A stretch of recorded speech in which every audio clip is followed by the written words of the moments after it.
أعوذ بالله من الشيطان الرجيم. بسم الله الرحمن الرحيم. والضحى والليل إذا سجى ما ودعك ربك وما قلى وللآخرة خير لك من الأولى ولسوف يعطيك ربك فترضى ألم يجدك يتيما فآوى ووجدك ضالا فهدى ووجدك عائلا فأغنى فأما اليتيم فلا تقهر وأما السائل فلا تنهر وأما بنعمة ربك فحدث. صدق الله العظيم. اعوذ باللہ من الشیطان الرجیم. بسم اللہ الرحمن الرحیم. الصلاۃ والسلام علی محمد رسول اللہ صلی اللہ علیہ وسلم. میں نے اپنے لیے تھوڑا سا موضوع یہ چنا ہے کہ پاک سرزمین پارٹی، اس کا نظریاتی تشخص ابھر کے سامنے آ رہا ہے. وہ کیا ہے، کیسا ہونا چاہیے، اور اس پہ ہم آپس میں گفتگو بھی کر سکتے ہیں کہ وہ کیا نظریاتی عوامل ہیں جس کے پیش نظر یہ پارٹی وجود میں آئی. دیکھیں، بنیادی طور پر یہ بات طے تھی کہ اس مملکت کا وجود وہ کلمہ طیبہ کی بنیادوں سے شروع ہوا. لا الہ الا اللہ محمد رسول اللہ. پاکستان کا مطلب کیا، اور اس مقصد کے لیے ایک بہت بڑی جمعیت نے ہندوستان کے اندر ہجرت کی، اور اس ہجرت کے نتیجے میں اور یہاں پہ جو مسلمانوں کے اکثریتی حصے تھے ان کی طرف اقلیتی حصوں سے ہجرت ہوئی. ہوتا یہی ہے کہ اس کے لیے حضرت قائد اعظم نے 1940 میں 23 مارچ 1940 میں ایک قرارداد پاکستان کے نام سے قرارداد منظور کی. اس قرارداد کے احوال یہ ہیں کہ تھوڑا سا میں آپ کو ماضی میں لے جانا چاہتا ہوں کہ وہ کیسے اس کو ترتیب دیا گیا. اس قرارداد کو، اس کے عوامل کیا تھے. قائد اعظم ذاتی طور پر ہندو مسلم اتحاد کے بہت زبردست حامی تھے، اور وہ کانگریس کے ساتھ اور گاندھی کے، نہرو کے زیادہ قریب. لیکن اس غربت کے نتیجے میں انہوں نے جو حالات دیکھے، اس کے بعد ان کے نظریات تبدیل ہونا شروع ہوئے، اور اتنے سخت ہوئے کہ ان کے نظریات اتنے سخت تھے کہ بہت کوشش کی گئی ان پہ اثر انداز ہونے کی. کانگریس اور مسلم لیگ کے جو سیشنز ہوتے تھے، مشترکہ سیشنز بھی ہوتے تھے، اس میں بہت ان پہ اثر ڈالا گیا. لیکن قائد اعظم اس بات پہ ہر بار انہوں نے کوئی فائنل مسلم لیگ کی طرف سے یہ ڈیسیشن نہیں ہونے دیا. جیسے چاگلا رپورٹ تھی، اس کے بعد نہرو اور موتی لال نہرو رپورٹ کے 14 نکات تھی. یہ ساری چیزیں جب سامنے آنا شروع ہوئی، اس میں مسلمانوں کو 33% حصہ طے ہوا کہ دے دیا جائے متحدہ ہندوستان میں. اس کے لیے انہوں نے، قائد اعظم نے ہر بار ایون انہوں نے دیکھا کہ اس پہ ووٹنگ نہیں ہونی تھی قائد اعظم نے، اس ایشو پہ وہ اتنے اس بات پہ ان کا ذہن تھا کہ مسلمان ہندو ساتھ اب نہیں رہ سکتے، دو قومی نظریے پہ ان کا اتنا یقین تھا کہ انہوں نے پوری جہد کے ساتھ اس پہ کام کیا۔ جب 1940 کے اندر یہ قرارداد مرتب کی گئی، اس کے بھی بہت سے عوامل ہیں، اسٹیجز آئے، اس کو پیش کیا بنگال کے فضل الحق صاحب نے، قائد اعظم تقریر کر رہے تھے۔ قائد اعظم اتنے خشک آدمی نہیں تھے، قائد اعظم تقریر کر رہے تھے تو ہوا یہ کہ اس تقریر کے دوران ذرا سا کچھ گڑبڑ جیسے محسوس ہوتی ہے نا، کوئی لیڈر آ جاتا ہے یا کوئی بڑا آ جاتا ہے تو ذرا سا ہلچل ہوتی ہے۔ تو شیر بنگال وہ آ رہے تھے، تو قائد اعظم تقریر کر رہے تھے، وہ دیر سے آئے تھے، ان کی ٹرین لیٹ ہو گئی تھی، کلکتہ سے آ رہے تھے۔ تو قائد اعظم نے جیسے ہی وہ آ رہے تھے تو کہا بھائی اب شیر آ گیا، یہ منمنا کچھ نہیں کر سکتا، یہ بکری کا بچہ جو ہے نا اب بیٹھ جائے گا۔ اپنے آپ کو انہوں نے کہا بکری کا بچہ، وہ بیٹھ گئے۔ جب شیر بنگال مولوی فضل الحق صاحب اوپر اسٹیج پہ تشریف لے آئے، کرسی پہ بیٹھ گئے، تو پھر قائد اعظم کھڑے ہوئے، انہوں نے کہا اب ہم نے جکڑ لیا ہے شیر کو، اس کو زنجیروں سے باندھ لیا ہے۔ اچھا کچھ تھوڑی دیر گفتگو قائد اعظم اردو میں کرتے عموماً، کیونکہ لوگ، لیکن ان کی اردو اتنی اچھی نہیں تھی اس دن۔ پھر اس کے بعد انہوں نے انگریزی میں تقریر شروع کر دی، جس پہ مجمع میں ذرا سی ہلچل مچی کہ اردو میں کریں، جیسے آتے ہیں نا نعرے وارے جو ہمارے لوگ۔ تو انہوں نے کیا یہ، وہ تقریر جو ہے، وہ بڑے سخت آدمی تھے اور وہ انگریزی میں بولنا انہوں نے شروع کیا۔ 2.5 گھنٹے کی تقریر کی ہے انہوں نے، سارا انٹرنیشنل میڈیا وہاں موجود تھا، دنیا بھر کا، لاکھوں کا مجمع تھا۔ بیشتر کو انگریزی زبان سمجھ میں نہیں آتی تھی، لیکن پن ڈراپ سائلنس رہے۔ انہوں نے پھر ہندوستان کی تقسیم کے وجود پر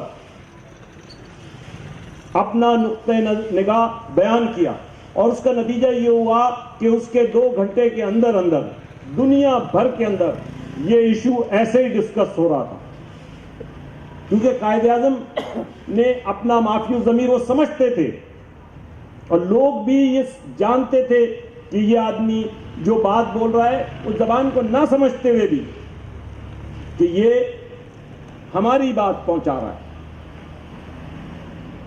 تو مجھے خود اسی طریقے سے میں یہ مسلم لیڈرشپ جو تھی ہماری، سب سے پہلے تو انہوں نے قرارداد پاکستان وہاں پہ پاس کی، جس کا بنیادی نظریہ یہی تھا کہ مسلم میجورٹی اسٹیٹس مسلمانوں کے پاس آئے گی، اس میں پنجاب اور بنگال پورا مانگا گیا۔ ریڈ کلف جس کے بارے میں کہتے ہیں وہ کبھی ہندوستان نہیں آیا، جس کے ایوارڈ پر تقسیم بنیادی طور پہ ہوئی، اس کو تقریباً 2 مہینے کا وقت دیا گیا تھا، 60 دن کا، جس میں اس کو تقسیم کرنا تھا۔ اس طریقے سے پاکستان کی تقسیم کا ایک عمل طے ہوا۔ قائد اعظم نے ریڈ کلف کا نام پیش کیا تھا، اور 2 ارکان ادھر سے تھے اور 2 ارکان ادھر سے تھے، مسلم لیگ سے، اور 2 ارکان کانگریس سے تھے۔ اس طریقے سے یہ طے ہوا کہ باؤنڈری والز کیسے ترتیب دی جائیں گی۔ اسی میں بنگال اور پنجاب کی تقسیم عمل میں آئی مسلم میجورٹی ایریاز کے اندر۔ حالانکہ اصولی طور پر ہونا یہ تھا کہ پنجاب کا میجورٹی ہمارے پاس آنی چاہیے تھی، بنگال ہمارے پاس آنا چاہیے تھا، لیکن نہیں آیا۔ بہرکیف میں اس سے ذرا سا اور آگے بڑھتا ہوں۔ اس کے بعد جو ہماری لیڈرشپ تھی، جنہوں نے مسلمانوں کی ہندوستان میں جو لیڈرشپ تھی، سر سید احمد خان ہو گئے، مولانا محمد علی جوہر ہو گئے، مولانا شوکت علی ہو گئے، ڈاکٹر انصاری ہو گئے، ڈاکٹر کچلو ہو گئے، یہ ایسے نام ہیں جو ابھی تاریخ کے صفحات پر ہمارے سامنے کم آ رہے ہیں، ہمیں مطالعہ کرنا چاہیے، ان کی شخصیات کو دیکھنا چاہیے۔ خواجہ ناظم الدین ہو گئے،